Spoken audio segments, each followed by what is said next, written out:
Díomh a cóide agus tá fáil sé rais. Hello friends and welcome back. It's Michelle Lane Nigul. I am Elaine Doyle, your host on the Cray McCree podcast. Cray McCree meaning the clay of my heart, the earth of my heart. And it is with deep, heartfelt gratitude that I welcome you to this sacred space. This is episode number 4. Conas atá tú anew. How are you today, lads? What is the crack? Yeah, sending love and blessings gra agus banachtaí ó Ossory from Ossory, which is the old name for Kilkenny, which is where I live on my ancestral lands here. Hope everyone is well and enjoying on green the sun. We're having a bit of a heat wave in Ireland here, which is just so beautiful, because it just really allows us to enjoy the bountiness and blossoming of this Bealtaine portal as we move in towards the summer solstice, which is the midway point in the year, which is very exciting. Yeah, I really love this time of year in Ireland, especially when the weather is good, because I think I said it in the last episode, we have about 6 months of cold weather here, so we're definitely due a bit of sunshine. So I really hope people are getting out into the waters and out with the trees and just enjoying the fertile, abundant land right now. Yes, and I'm feeling the same as last week for episode number 3. I'm not really sure what needs to come true today. So I'm really just going to drop into my heart and see what's present. And before I get started, I just want to express my gratitude for everybody that is tuning in to this space of my heart, of my truth. And Gurv Mila Matagut, thank you so much for all your beautiful messages and words of support. It really means a lot to me because, as a lot of you know, when we drop out of the head and into the heart, we don't really know what's going to come out. There's a lot of uncertainty. We're not saying things because we think that's what people need or want to hear. We're just simply sharing our truth in the hope that it resonates with somebody out there. So really glad to hear that some of it is resonating, and again, thank you so much for the support. It's definitely given me the inspiration that I need to sit down and record because, I suppose one of my intentions of sharing my truth online, on Instagram, on here, is so people don't feel alone. And that's something I've always been really passionate about, because as a sensitive woman in the world, I know that life on this earth plane can be really turbulent, and sometimes we can feel like nobody else is experiencing life the way we are, or experiencing the grief or hardship we are. But the truth is, we are. There are loads of us out there, sensitive, awake and open and feeling all of it. And because of my background as a therapist, I suppose I'm really, really, really comfortable with sharing that vulnerability, because I've worked with thousands of people from all walks of life, and nobody I've ever met can get away with not experiencing the more intense aspects of the human experience. once we're awake, there's lots of people out there who numb and distract and might feel like they're not experiencing the intensity because they're not opening themselves to that. But I know a lot of people listening are deeply on that path of feeling it all. The veils have been lifted, right? It's like in 2020 when like all this stuff happened in the world, and a lot of us really woke up then to the absolute bullshit and lies that we were being faced with, So yeah, when the veils have been lifted, yeah, it's not always an easy place to be, and we need one another. We need tribe, we need community, And when I tune into the ancient wisdom of this land, one of the biggest things that I'm always reminded of is how our ancient ancestors lived in tribe. Everybody lived on the land together, and it was such a deep community space where there was, everybody had a role in the community, and it was all to help one another. Whether you were, the bard or the healer or the medicine woman or the druid. And I know that that's what we're all deeply yearning for now, is to go off grid and live in a hippie community. And yeah, it's coming for all of us, I feel. Anyways, so yes, I am once again sitting here with my hawthorn tea, and I'd really recommend people to go out and pick some of the blossoms while they're still there. The hawthorn is one of the sacred trees in the Ogham for the druids of this land, and it's known worldwide, but here in Ireland it's a very sacred tree. Lots of people probably know the stories about never cutting down or going near a hawthorn. And I suppose the lesser well-known stories that are coming back now are its heart-healing abilities. So yeah, I'm sipping on my hawthorn tea and feeling like the spirit of the hawthorn is going to come true in today's episode. So just inviting us all now to slow down.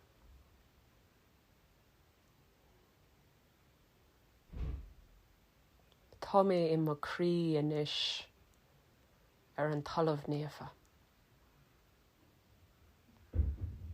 I am in my heart now on this sacred land. Just taking a few deep breaths here.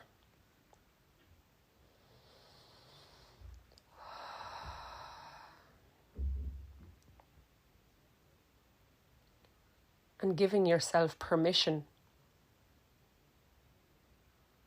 to be in your heart and to receive deeply that which will be shared, and that your soul has brought you here to receive that.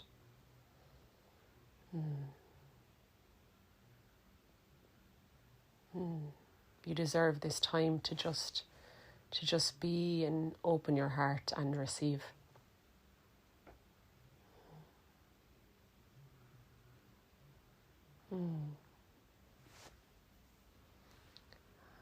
So yes,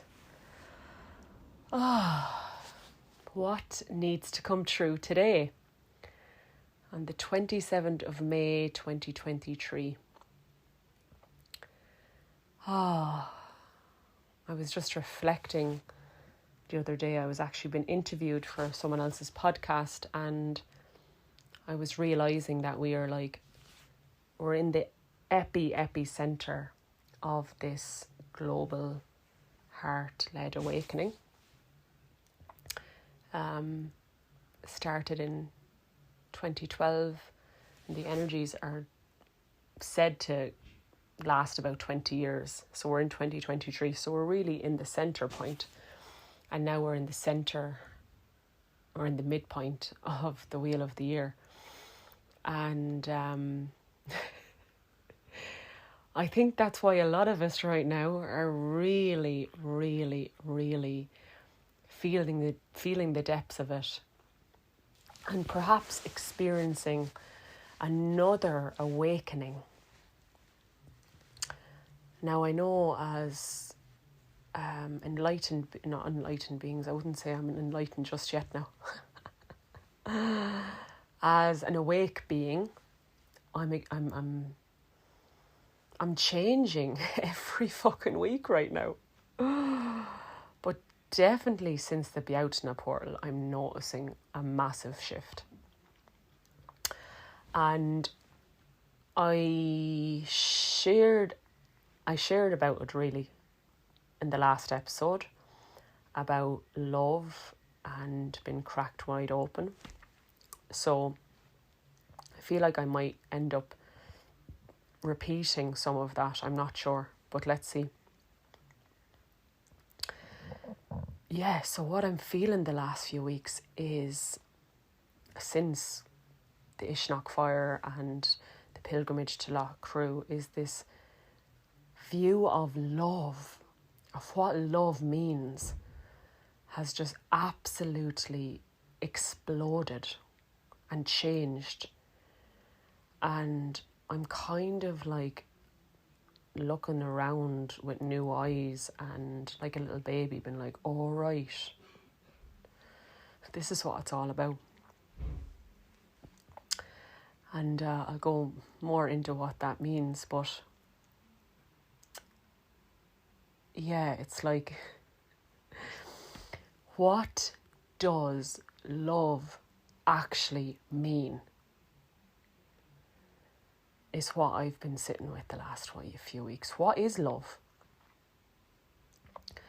And I feel like the reason I've been asking myself that question is because for so much of my life, I didn't have a clue what love was. I didn't have a clue. I thought I knew what love was. But now I'm seeing that was really a distorted view of love. So, and maybe I mentioned this in the last episode, it's like growing up,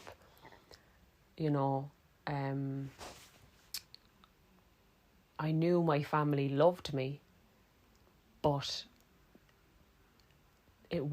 that love wasn't really ever expressed. It wasn't, the family's action towards each other were unloving. And I suppose when we grow up in that environment where love isn't really expressed in its most divine form, we have this weird, distorted view of love. And I think I did say it in the last episode around fear taints love because of, growing up and not been able to share our truth or our vulnerabilities with our parents. And when we did, we would get in trouble. Stop your crying and all that. So love became scary or feared. To drop into that truth, which is love is truth, I feel. So when we drop into truth, which is love, we were met with maybe aggression. And that leads to us feeling perhaps unsafe when it comes to love. It also makes us feel unworthy of love, because when we're not being shown love, or when we are in our truth and we're met with aggression, we don't feel like we're actually worthy then of someone to be with all of who we are. And that's a big one, unworthiness when it comes to love. And I feel like this is why a lot of people aren't in maybe divine union relationships, because they don't feel worthy of having someone who actually completely loves them for who they are. You know? So yes, what is love? So that's what love isn't. It isn't something to be afraid of. It's not something to feel unworthy of. And then, this is something I've been thinking about for a while, right? This concept of self-love. We have to love ourselves, because like, how can we really, really love somebody? So say we're like, yeah, I love my husband, right? But I'm actually a cunt to myself. I'm actually not very nice to myself. Sorry, I really don't like that word. I don't know why I said it, but anyways, there goes my heart again. Not being nice to myself.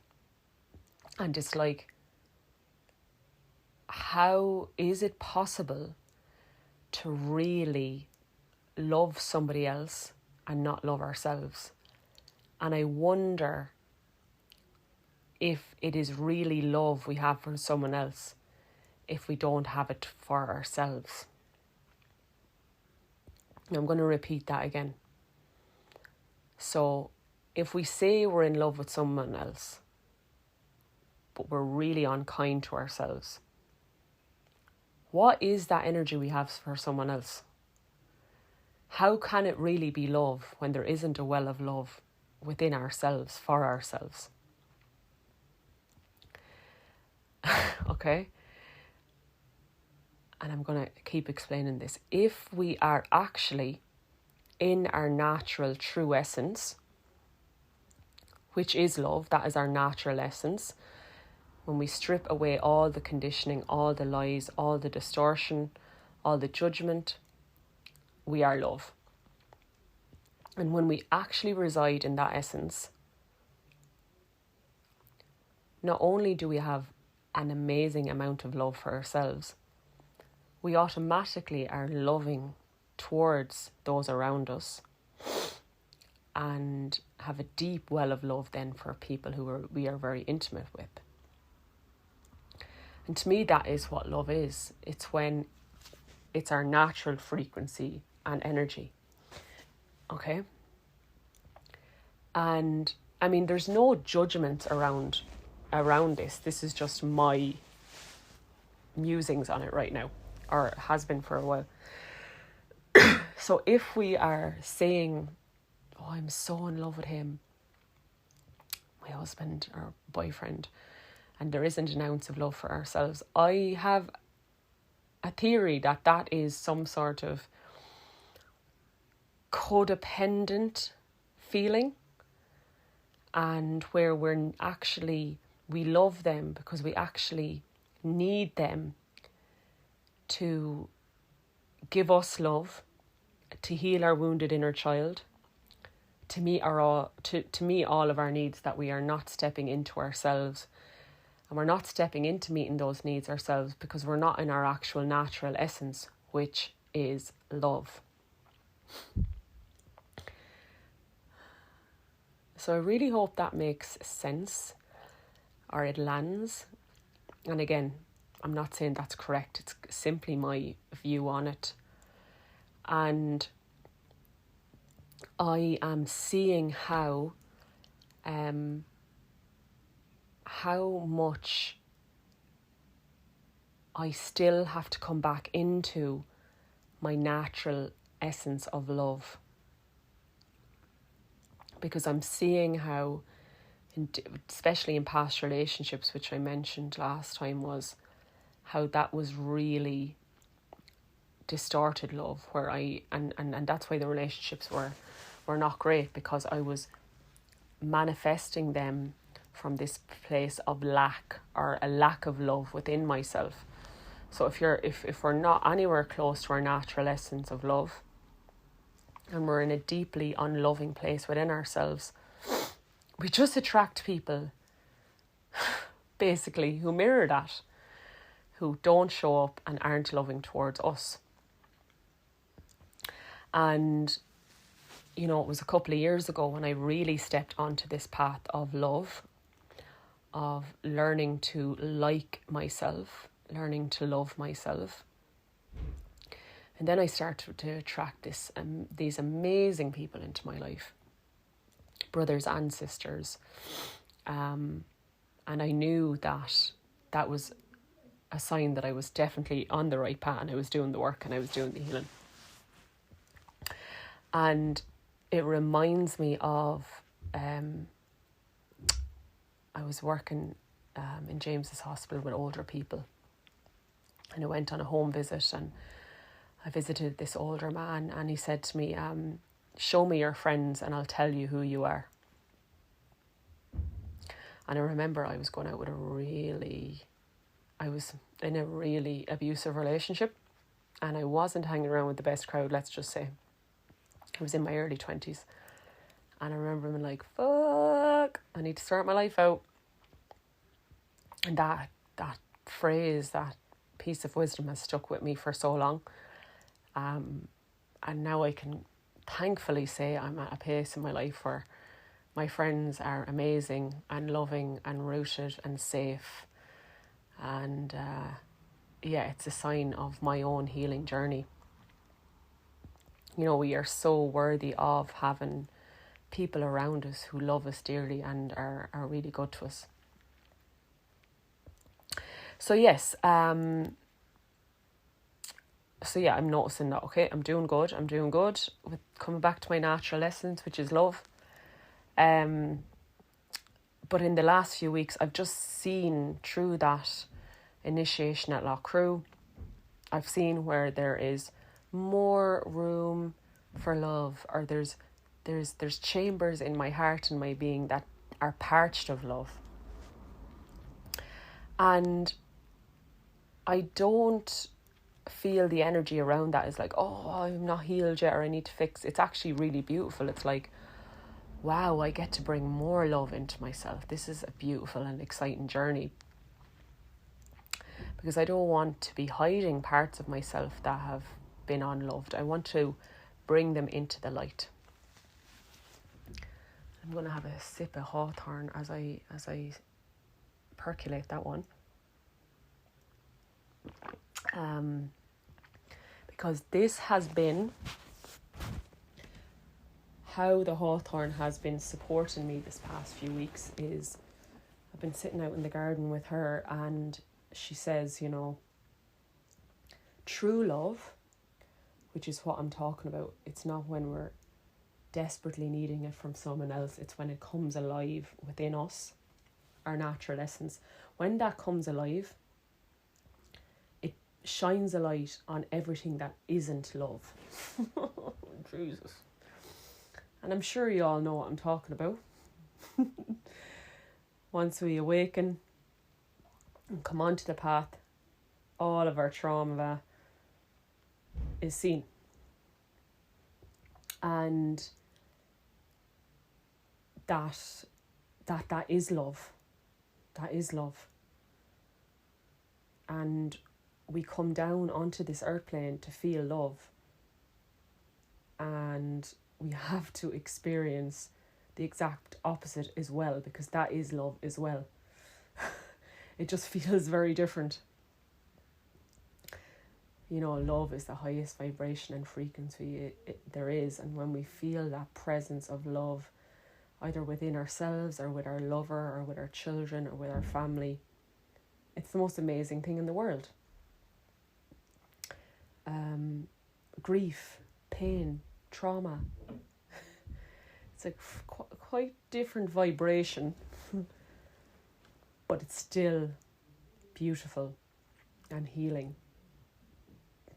And oh my goddess, I've been on this path for years and years and years and years and years, and I still sometimes I'm like, whoa, this is a lot of grief right now, this is a lot of pain. And this is where my connection with the earth and the divine comes in. It's like when I go out into nature, she reminds me again and again and again and again that this is normal. This is normal. This is love. You're doing it right. This is correct. So yeah, that's what she was showing me, that love is pain as well. So there's a specific awakening that has happened here in relation to that, and it's related to the masculine. So I feel this is something that I've been saying a long time, for a while, the last few weeks, or on repeat, is there's only certain things that will arise or be seen in you by the gaze of someone who is the opposite sex. So there's only things that will be seen within you by the gaze of the opposite sex. Okay? So true love shines a light, as I said, on all our pain and hurt. And when we're receiving that natural essence of true love from somebody else who is the opposite sex to us, they will shine a light on stuff within us related to their sex. So this is irrelevant of your sexual preference. This is the massive wound between men and women. And it goes back to the fall, Adam and Eve, and this is one of our core wounds on planet Earth, is the disconnection between the masculine and the feminine, of divine union. And divine union is probably the greatest gift on planet Earth. This is why a lot of us incarnate here, is to experience true love with a lover, divine union. And why is it the greatest gift? Well, nothing would exist without it, nothing. You have the sun penetrating the earth, which is the feminine, the sun being the masculine. So everything in earth, everything on this planet is birthed through the masculine and the feminine. And obviously, we have been created from the man and the woman. And the distortion between the masculine and the feminine is so huge that I don't even know if we can fathom the amount of distortion still between men and women. But it's healing and it's happening. And I really feel how a lot of us, there's been a lot of women's circles and women's retreats and men's workshops, and now is the time where we have to come together and gaze into each other's eyes. Wow. To truly heal what's within us related to the opposite sex.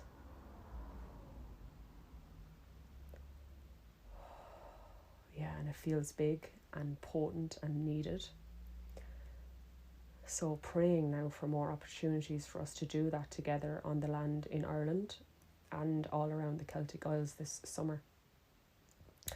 So yes, coming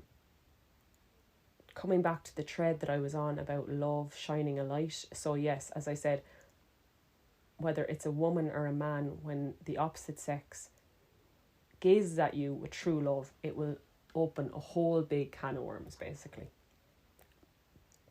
But I'm talking about true love gaze, true presence from somebody. And I have, since I got my Claddagh ring, which is an Irish ring for union and love, I've manifested a couple of different experiences with men where they have gazed at me with that divine true love essence. And it's brought up stuff in me that couldn't have been brought up only through the gaze from a man, if that makes sense. And yeah, I never would have really been able to see that myself. And again, this is why divine union is our greatest gift, because through union with our lover, we get to grow. They get to be a mirror for all of our wounds and our shadows. And whether we're in same-sex relationships or not, all beings, whether male or female, are going to mirror our own stuff. And at the same time, if we are in same-sex relationships, I do feel it's important for us to also do work with the opposite sex. So we're getting, mirrors from both sexes. And I feel like that's really important. And that's why I have male and female friends. So yes. And this is where the big awakening has happened for me. And even though it's stuff that I already knew around, relationships will mirror our own stuff and everything, I've just had more of an awakening then to what relationships will then look like in the new earth. So what I mean by this is, if true love in its most truest form is going to shine a light on all of our stuff, then true love, divine union in the new earth possibly doesn't look like what I maybe thought it would have looked like in terms of love and light, and it's just all beautiful and calm and fairies and stuff, right? And I think the reason I had that view maybe was because of how distorted love was growing up or in the world, and thinking love doesn't need to be that painful, love doesn't need to be that yucky, love gets to be calm and peaceful and nice. Right? And it does, that's what it gets to be, but that doesn't mean that that's all it is in the new earth. Because as I said, we're still going to experience the mirrors from our loved ones. So what I mean here is growing up and seeing, families argue or not be loving towards each other, be physically, emotionally abusive basically, or alcoholics or whatever. And we're like, well, we are not finding ourselves in those sorts of abusive relationships, right? It's going to look better for us, right? Which it is. We don't have to manifest those difficult scenarios of love, or what we think is love, because I'm not really sure that is real love.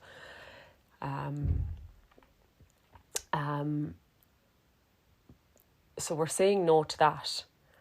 But if we are saying yes to true love in the new earth, I think we have to be prepared to dive deep into each other's shadows as lovers. And that isn't easy. And okay, it's not that abusive energy we grew up with, and it's not, yucky like that, but it's still a brave, courageous path to call someone into your life who is going to bring up all your stuff. And I think that's the big awakening I've been having. As I said, it's like, okay, what does love in the new earth look like? Well, it's intense. It's intense. And I can't say for sure, because I am not in divine union with a man yet. And obviously men is my sexual preference. But this is the codes I've been receiving around it. And also it's been mirrored around in my community by people who are in true love, divine union, new earth relationships, people who are very conscious.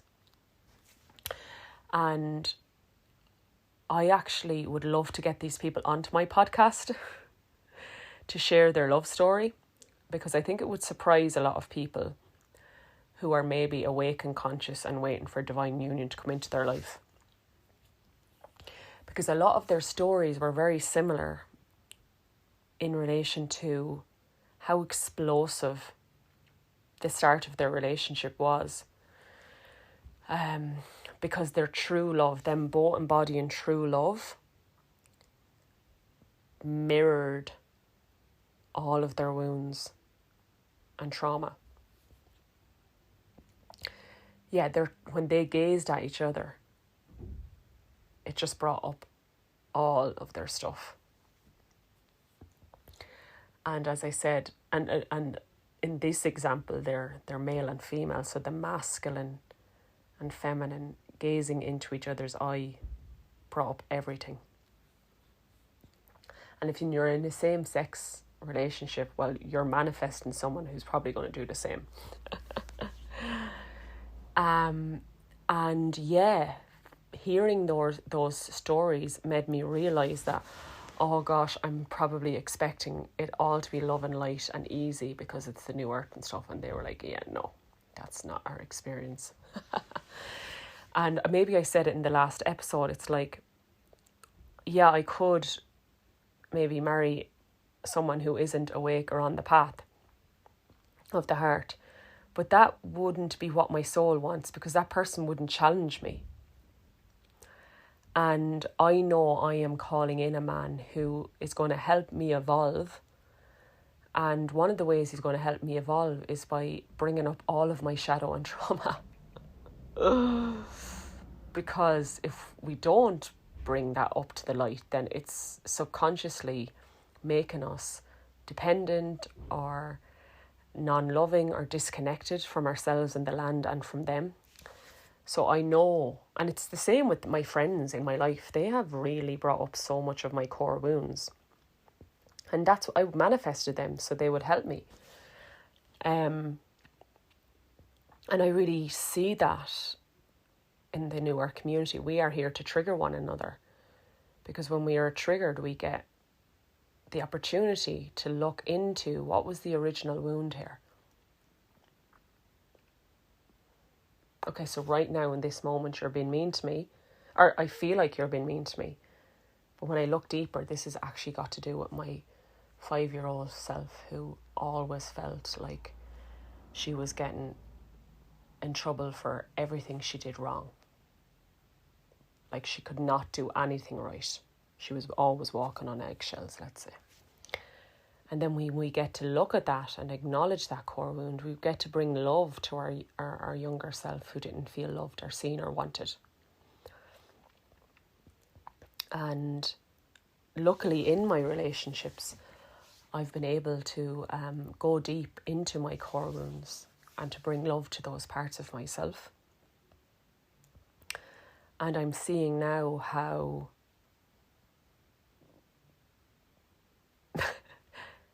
divine union with a lover is going to bring that to a whole new level. A whole new level. Holy Yeshua, Jesus. And as I've awakened into this knowing the last few weeks, I've actually been cringing at myself over this past year or two, where friends have come to me not looking for advice, but sharing their experience with someone they've just met. And I've been like, nah, it shouldn't be that difficult. Yeah, no, that he's obviously not the one.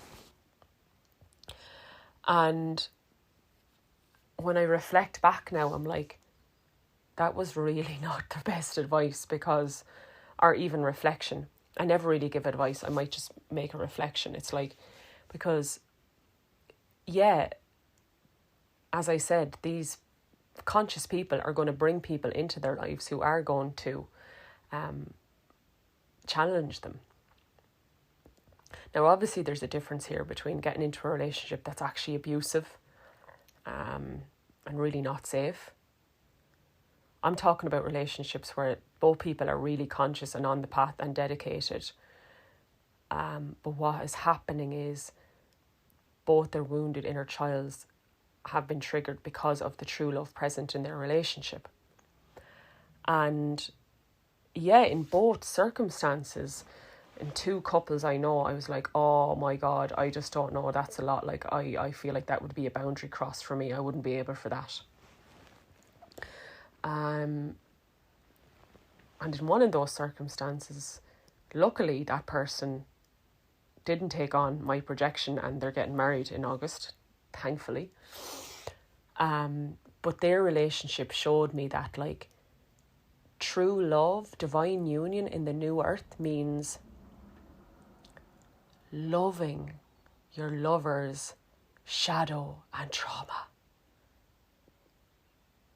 So, you know, like that yucky time when your partner is really, really in their wounded inner child or in their shadow and really not acting from that conscious higher self place. That's when we have to stay solid in our true love essence and understand that how they are being right now is nothing personal to us. It's not that they don't love us. It's not that they don't see us. They're in their wound.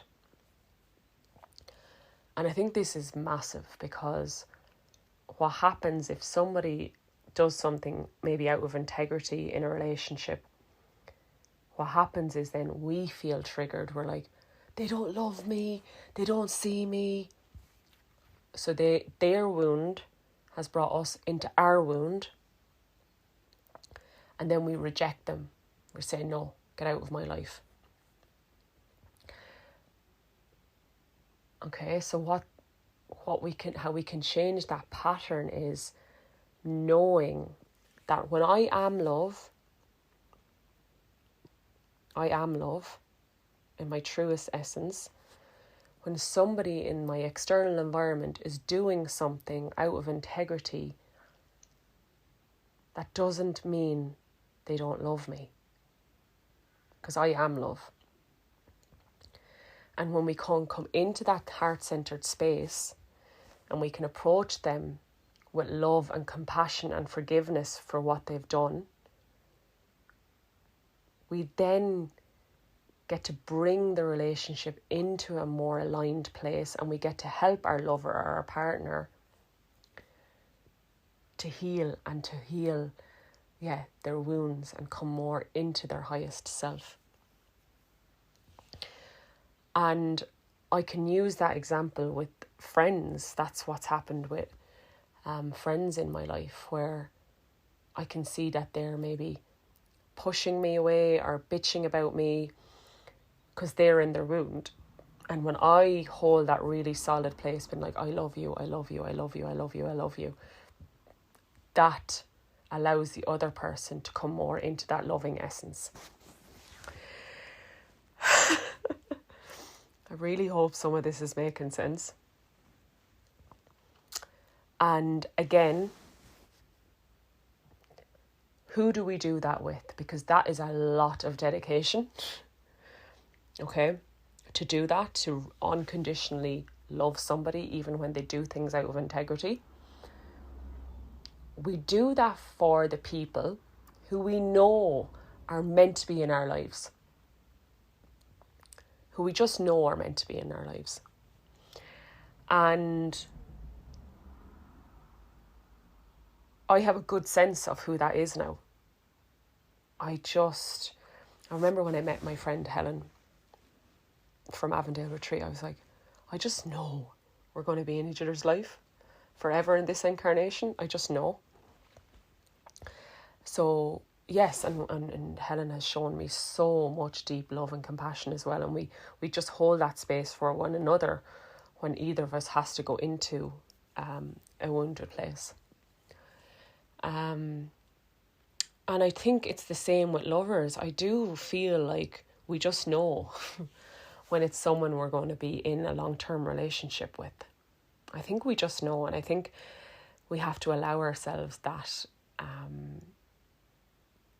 intuitive hit. You know, we just know. And it's those people who we know are meant to be in our lives that we devote ourselves completely to. Because, like, we can't do this for everybody. Like, my abusive ex-boyfriend who was very abusive towards me, I couldn't keep helping him through his wounds. Do you know what I'm saying? That is actually being a martyr. So not only do we do it for the people who we just know are meant to be in our lives, we do it for the people who also hold that space, safe space for us. And luckily I'm in relationship with many friends who we hold each other to the same extent. We're well able to provide space for one another to really be cracked open and go into our wounds. And even as I say that, sometimes it will be unequal. Sometimes there will be a period of time where we just have to be held for a long time and the other person needs to hold us. But eventually, you know, the roles will change, I feel. So yes. Wow, yeah, there's so many threads I could go down here. But what is present right now is, okay, so this idea that true love, divine union in the new earth is about us really, really holding each other's hands through the valley of each other's shadows, because that's what our true love is going to bring up. It's going to shine a light on, right? And I've seen this mirrored in the couples in my life and how they've done this so gracefully and courageously.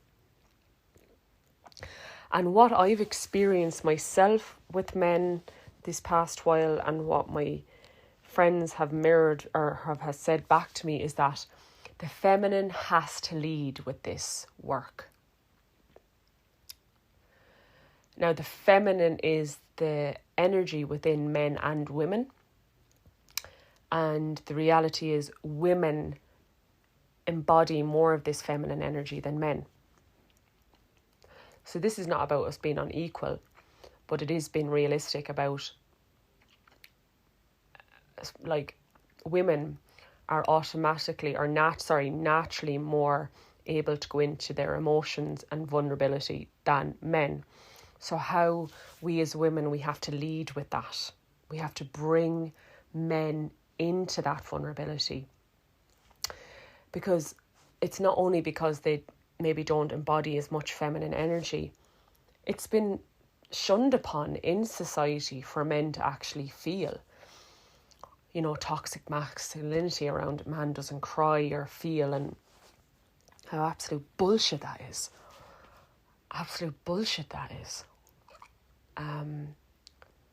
Like, as a sensitive woman, the most attractive thing a man can do is cry. It's just so sexy. I just love emotional men. I love men who have a lot of emotional intelligence and vulnerability. It's just so attractive. And I mean, the reality is, growing up in Ireland as a child, I never, ever, ever, ever seen a man cry. I remember I was working as a therapist in Australia. I was 27, and it was the first time I seen a man cry in my life. Like, that's not right. Like, and I was the therapist and I was uncomfortable. Like, and I had to have a lot of supervision after that. He was like, what do you mean you've not, my supervisor was like, what do you mean you've not seen a man cry? I was like, I grew up in Ireland. Like, I think Ireland, maybe towards other countries, was even more intense. But I think it's a worldwide thing. So we as women have to really hold men's hands with this. And how I've been shown that is, I recently met a very awake man who's deeply on the path. And I just presumed then that it would be easy for him to speak into vulnerability or truth about, like, some really awkward topics. And witnessing how difficult it was for him, and that I really had to lead with speaking into the uncomfortability and the vulnerability. It made me realise, like, wow, I really need to have a lot of compassion for where the masculine are coming out of, in terms of like them, like the feminine, they're climbing out of this valley of fucking distortion, and how women are still ahead in terms of vulnerability, of course, because as I said, we embody that more, but how we really have to be soft and tender and compassionate with the masculine and hold your hand. And I say year because I know there's men listening, hold your hand into that valley of vulnerability. And I'm so ready to do that. I've actually been doing that with men my whole life, but there have been men who weren't worthy of my time. And now I'm realising that because I've done enough work to manifest men in my life who are decent, safe, lit, awake, supportive, loving. And that's been beautiful to experience and feel, and to get rid of that fear related to love, because I'm now loving myself and I'm attracting men who mirror the love I have for myself. So yes, and when I look at my friends' relationships, it's been similar, where they've had to help the man come more into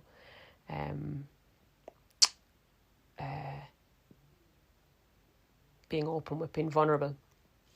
And I do think in same-sex relationships, usually one person embodies more of the masculine energy and one person embodies more of the feminine energy. That's just what happens. That's how we attract usually. So you'll know in the same-sex relationship who's the person who needs to be brought into more of the vulnerability. And an example I have in my mind is a friend of mine who was deeply in love with somebody, and the man in the relationship found it very, very, very, very hard to be with her level of emotion or vulnerability, and how we really thought that was a warning sign that he wasn't her equal, or it wasn't meant to be. Because surely an awake man would be able for that level of vulnerability to just hold that space. And now when we look back, we're like, oh, when he wasn't able to hold that space, it's just because he's not able to hold that vulnerability for himself, never mind somebody else. And that was her wounded inner child coming up and like, he doesn't love me. This doesn't feel safe right now. When the reality is, we can help the man be with all of our vulnerability as women. If they're not able to hold us within that, we can teach them, because we've had to teach ourselves as women, right? We've had to teach ourselves how to be with this level of emotion.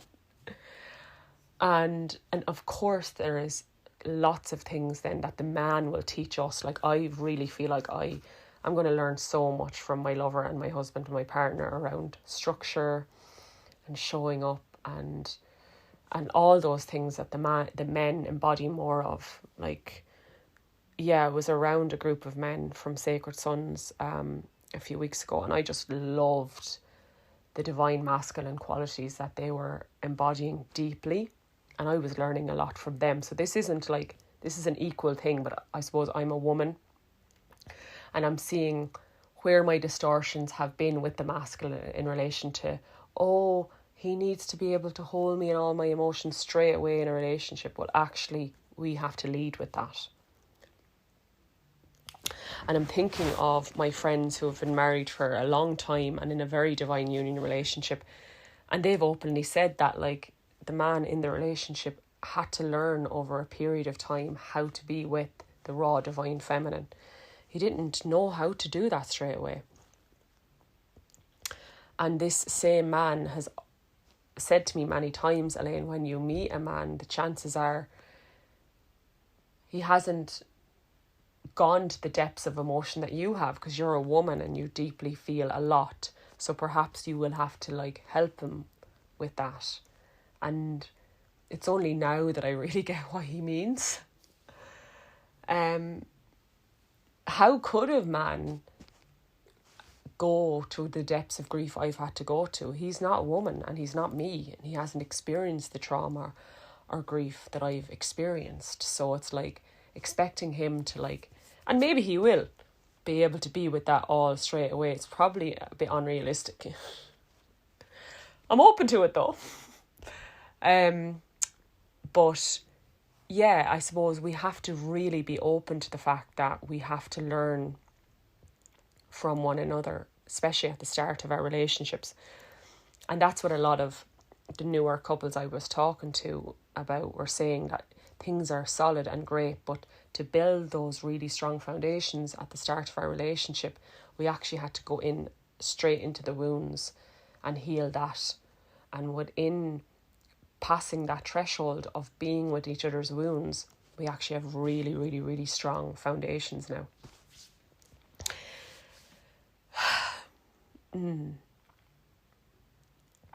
Yes.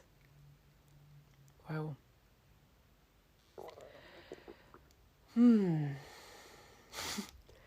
So, for me, this is what love is in the new earth.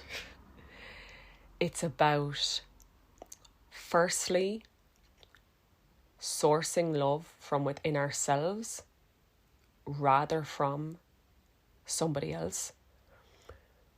Because I think if we are really in our wound and trauma and we attract love in from that wounded place, we're not really allowing the true essence of love to be present in the relationship.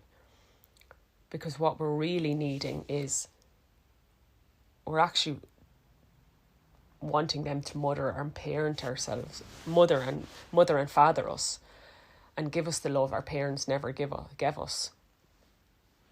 And I really don't think that's I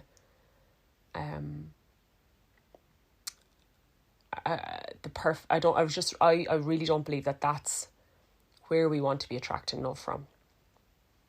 And at the same time, and I was speaking to Matthew about this man I met recently, was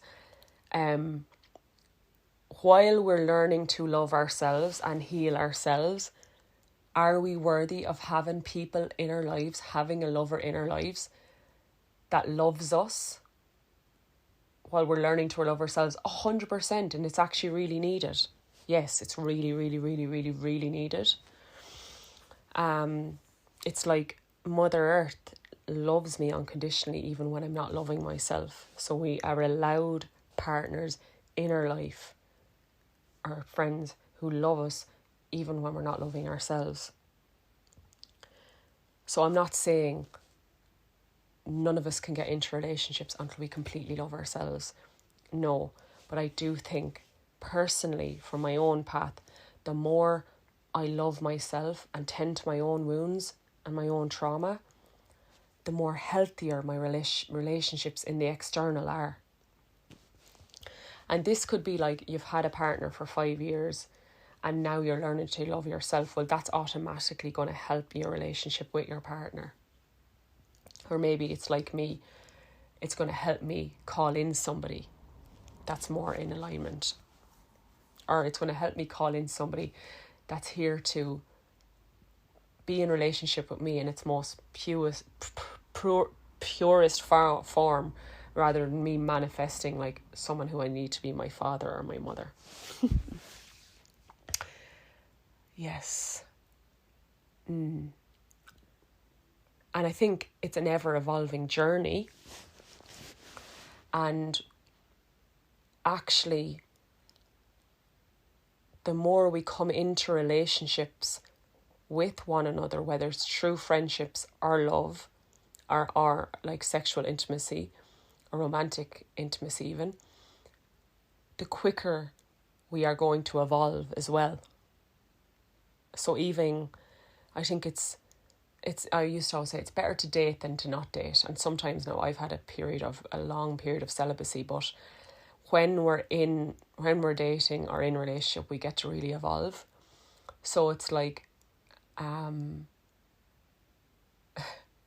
yeah, maybe it sounds like I'm contradicting myself, but it's like continuously devoting yourself to loving yourself and sourcing love from yourself while being in relationship with other people who will also help you love yourself more, because they're going to show you where your wounds are. Yeah, that makes sense, I feel. Because I actually feel there's only a certain amount, and this might trigger people who don't feel like they're going to be in a relationship again in this lifetime, but I feel like enlightenment is achieved through relationships. And when you think of Mary Magdalene and Yeshua, also known as Jesus, Mary Magdalene and Jesus, who were husband and wife, she anointed him into enlightenment. So it's the coming together of the man and the woman, or man and man, woman and woman in a romantic relationship. I believe that brings true enlightenment. That's my belief. It's through romantic relationships that we really, really get to evolve. And in the new earth, it's like knowing that that's not always going to be plain sailing, because yeah, we really have to be with each other's trauma and wounds. And, you know, if someone we love, who we're married to or in a relationship with, does something out of integrity, but we know they're the person we're meant to be with, well, that brings us into one of the highest states of consciousness there is, which is forgiveness. Forgiveness. Unconditional love. I love you even when you do things that are out of integrity. I forgive you, and I also need you to level up and look at your wounds so this doesn't happen again, but I'm going to help you with that. It even sounds uncomfortable saying it, but I do feel like it's truth. I really do. I think relationships are where we can really heal our wounds, and we have to really be willing to do that for one another in the new earth.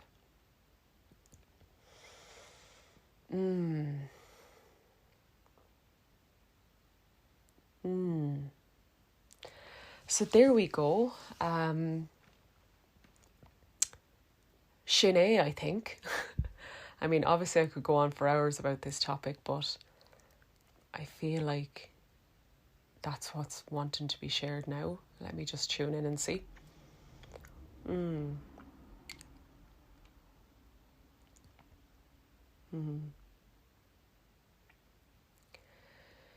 Yeah, personally, I'm just really happy to know this information before I meet the person who's going to be my husband. Yeah, my heart is open to the depths of all of who that person is going to be. And if I want him to love me and all of my wounds and all of my power and love and grief, I need to be willing to hold him within all of that as well. And to love, when we are in our natural essence for love within, that naturally actually just happens. That naturally happens. It's just oozing out of us.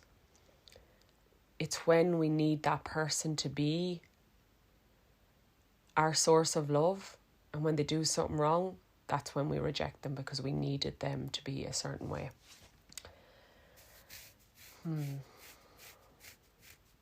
So, yes.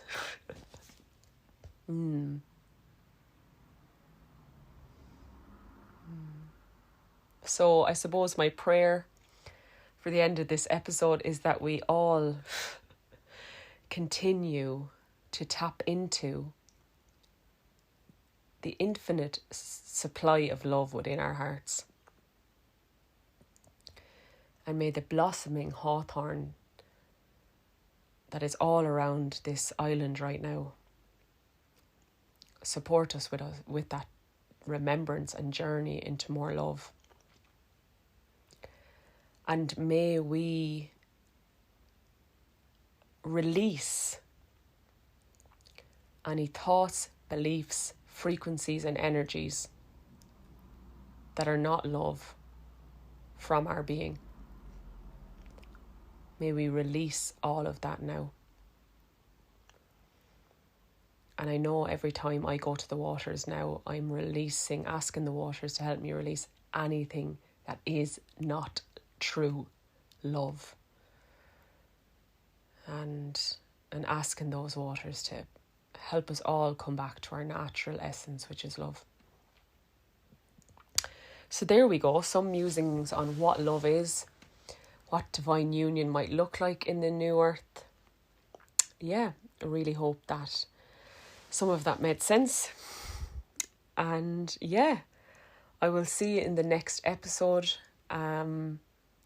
Love and blessings. Gra agus banachtaí on your heart-led life and awakening. Tóga buga, take it easy agus slán go fóill. Gra mór.